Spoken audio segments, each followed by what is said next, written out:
The name is Wale Balogun. I'm the national coordinator of Yoruba Revolutionary Movement. It's a group fighting for the self-determination and social emancipation of the Yoruba. It was an organization founded on November 21st, 1999. We have been on board for some time. We continue to agitate for the social, economic, and political well-being of mass of our people. Sorry, sir. Yeah, let's go. First and foremost, we call this press conference to disabuse minds, because you see there is a campaign of calumny that painted the Igbo community in Lagos as embarking on a drive to disrupt the peace and harmony in Lagos, that they were destructive, they were planning to do this and that in Lagos. We are saying it's a lie. Just like the NSAS, something that they label them as being vandals. We are saying that Yorubas, we are ready for this protest because we are suffering. And we are saying that Yorubas will be part of this struggle. They were coming out en mass to ventilate their anger because of the suffering and hardship that is ongoing in Nigeria. So this press conference is majorly to address the fact that the national protest from August 1st to 10 is a collective thing. It cuts across religious, ethnic lines and political persuasions. That people were just tired. People were just saying enough is enough. People were saying that this is not a part with the government. You know, there's a social contrast between the mass of the people and any government that they elected into power. They were saying that, okay, represent us, so that at least you will be able to provide and improve our social well-being and ensure our security of life and property. All these things were lacking in Nigeria. And people were getting tired. It is getting worse and worse. The leaders live in affluence. Most of the people can barely sustain their family on 300 naira per day. Whereas the dogs, the pets of these leaders, they spent average of 50,000 naira on their pets on daily basis. And that's why we equally thrown at the recent wage increase that the supporters of President Tinubu were shouting all around. What Nigerian workers did and they demanded for is not an increase in wages. What they want is a living wage, a wage that can take them home. Even the 70,000 naira increment cannot bag a bag of 50 kg of rice. And they were daily increasing, stealing from our Commonwealth. Nigeria were making more and more money on every day. The people are getting more and more impoverished on daily basis. That is, the rich are getting richer, the poor are getting poorer. As a Yoruba person, there's an adage in our land that that if you are not hungry, that you cannot say you are poverty stricken. That somebody that can eat, that can feed himself, is okay, according to the by the Yoruba. But if the family cannot feed, and you know they were now using a cosmetic approach that they call palliative. What is palliative? It is just to deceive people that government feel concerned about your plight and that we're doing something. Whereas the palliative is not meant to resolve the question of hunger, the question of starvation, the question of hardship, the question of insecurity of life and property in the land. So they were just deceiving the people. So that's why we are saying that for this protest, and that's why we came out categorically that it is not an Igbo thing, it is not an Hausa thing, it is not a Kanuri thing. It's a collective something to fight all transformation injustice, and that's why we are around. You see, possibly or otherwise, you see that the government gathered their normal allies in the self-determination groups and the so-called pro-democracy and human rights community. They have a meeting yesterday, and that meeting that they have yesterday, you know, part of their resolution, they have been giving money to organize themselves to occupy Freedom Park at Ojota on August 1st, whereas genuine protesters will be chased around the street in other locations. That is hypocrisy, and that is part of the madness. Urem took it upon himself to speak out. They are desecrating our custom and tradition. How can you unleash the Igbo court on people? For what? The Oro court on people. The same government. Our governor is a Christian though, of MFM, Mountain of Fire Ministry. Yet he allowed the Oro court to impose a curfew, quote unquote curfew, on Lagosians. They tried that in 2023 towards the governorship election. That is to frighten, to intimidate, to humiliate, to demonize, to disenfranchise the Igbo community from exercising their civic responsibility. So we are saying that it should not be business as usual. We are saying that every Nigerian have the right to exercise their fundamental rights in terms of protesting all unjust government policies and programs, because there is a court ruling in Nigeria that has not been vacated that every Nigerian has the right to protest. We march hand in hand with the mass of our people in the street. We cannot allow ourselves to be intimidated or to be taken in by the deceitful something pronouncement by the IG. Even the IG that is own something tenure has been increased by 2 years. It's unjust. So how do we expect us as a lawful and abiding citizen to condone illegality? It is not done anywhere, and you want us to come and write our name and you can't clamp down on us or throw us into jail. You know what they are doing now? The boys that all the Igbos that they were using during election, they were going to their different bases to arrest them and put them in police cells or compromise them with money. That is how frightened they were. The Christian Bible said, if you do what is right, you won't be afraid. It's only the guilty are afraid.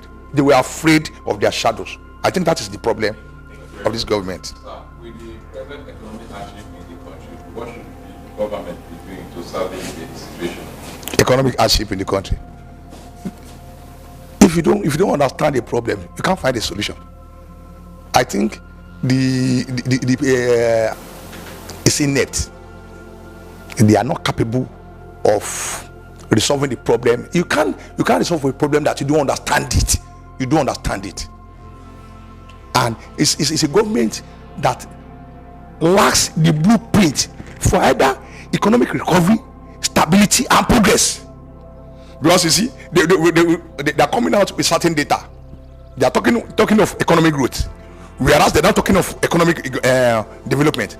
And that is why, as they were getting more and more money that they can share among themselves, the standard of living of the people is getting worse on daily basis. How can you advise a government that is deaf, dumb, and pretend not to see what we are saying? I think the best for Nigeria is to come to the realization that regime change defies solutions. That what we should do is system change. We have to dismantle this structure and find Nigeria anew. Revolution is the only way to save the poor in Nigeria.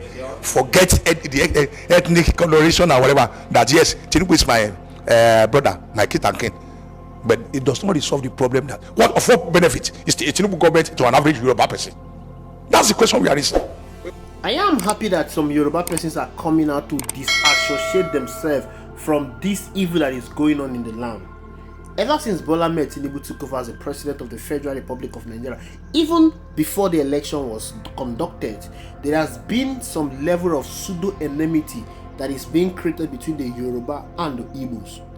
All through history, there has been no fight, no rivalry, no conflict between the Yoruba and the Igbos. The Yoruba and the Igbos, they've been living as one, they've been doing business as one, they even intermarried more than any other tribe in this country. But all of a sudden, there is this level of hatred, this level of rivalry that is filtering the airways between the Yoruba and the Igbos. And this thing is particularly more evident on social media, especially Twitter. The reason of this is not far-fetched. When a politician wants to retain power, he uses the ethnic card And this is what Bola Ahmed Tinubu has used on the Yoruba people to make them to see the Igbo as enemy. But there is absolutely no enmity between the Igbos and the Yoruba. The last election was an election that nobody would like to forget in a hurry. P2B trashed Tinubu in Lagos in the presidential election, but that result was followed by violence, followed by anarchy, followed by killing, destruction of properties worth millions of naira. It was meant to be an election, but the mind of the people was abused and they see it like a rivalry between the Igbo and the Yoruba. They were going around shouting that the Igbos want to take over Yoruba land. The Igbos want to take over their properties. They did not only stop at attacking the Igbos, they even attacked one of their own, a true son of Yoruba land, Gbadebo Roosevelt, whose father, even to the 4th generation, they are the true owner of Lagos. But this man was dehumanized, this man was attacked, this man was castigated, and all manner of derogatory things thrown at him because his mother is an Igbo woman. They ridiculed this man. They said he's not a true Yoruba son. Why? Because of the enmity that is being created, the pseudo enmity that is being created between the Yoruba and the Igbos.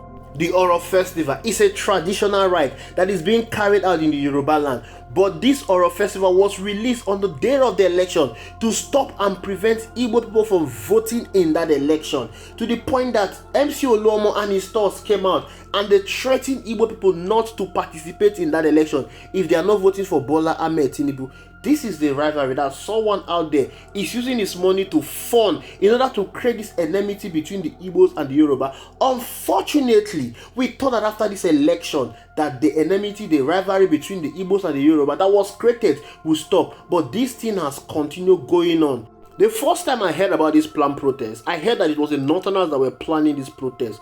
But unfortunately, an imam in the North told the Northerners that they should not participate in this protest because this protest was being sponsored by the Inyamiri, aka the Igbo people. Because P2B lost the election, they want to use this protest to overthrow the government of Bola Ahmed Tinubu and Kashi Shettima so that they can take over the reign of leadership in Nigeria. That didn't end there. Bayo Onanuga, an aide to President Bola Ahmed Tinubu, took to his Twitter account to accuse Mr. P2B of planning this protest. Peter Obi has never tweeted about the protest, even when the election was lost and the people were expecting him to call for a protest. He asked his people to calm down, that they should not protest, that he will go through the legal means, which is through the courts.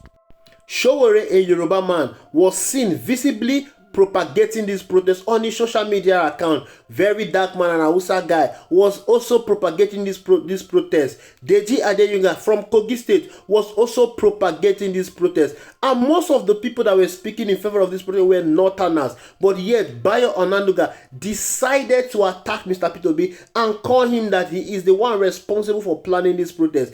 In that same vein, Atiku Abubakar took to his Twitter account to support the protest. Bayo Onanuga never called out Atiku Abubakar or said that he's responsible for planning for this protest. But Peter Obi was their target because he's an Igbo man.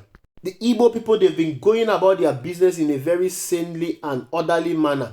All they want is a Nigerian that works for all. They don't want a Nigeria that is lopsided because these people are enterprising people. They want a favorable country that will make their businesses to thrive. The only place that the Igbo people vent their anger and frustration on Nigeria is via the ballot box. The Igbos have not supported Bola Ahmed Tinubu. They did not support him because they know it's going to be a colossal failure. Not supporting the president does not mean you hate the person. Not supporting the president does not mean that you hate your country. I mean, who will love Bola Ahmed Tinubu? Who will support Bola Ahmed Tinubu? The people that supported Bola Ahmed Tinubu and brought him to power, they are overseeing the destruction of Nigeria. Bola Ahmed Tinubu government is destroying the fabric that is holding this country together. Bola Ahmed Tinubu has unleashed untold hardship on the people of this country. The only crime of the Igbo people is that they want a country that works. I don't know how that is very difficult to be done, but yet they've been castigated. The Igbophobia in this country is so real. They've done everything possible to make this protest to be like the Southwest against the Southeast. But I'm so happy to see this group coming out in solidarity with Nigerians. They are saying that they are standing with Nigerians. They are saying that they are going to be protesting with Nigerians. They are saying that they are not supporting the government of Bola Ahmed Tinubu. It's only an insane person, someone that is callous or else wicked, that will be supporting this administration that has unleashed untold hardship on the people, that has made the people to go hungry, that has taken food away from the mouth of the people. These are the only people that will support this administration. Every sane, thinking, and sympathetic Nigerian will be in solidarity with Nigerians in this protest. The last election was a political coup, so it is therefore not right to say that the Yoruba people brought Bola Tinubu to power. P2P won in Lagos, and he also got significant votes in other states in Yoruba land. We must see this fight as a collective fight. The fight to destroy the structure of criminality, the fight to save the soul of this country, the fight to end bad governance is a collective fight. We should stop fighting against each other. The people that are trying to create rivalry and enmity between one region or the other, these are the people we should stand up against. We love everyone. One love from the east, west, north, and south. We are all one Nigerian, and we do everything possible to make sure that this country works in our own time. Thank you for watching. I will see you in the next video.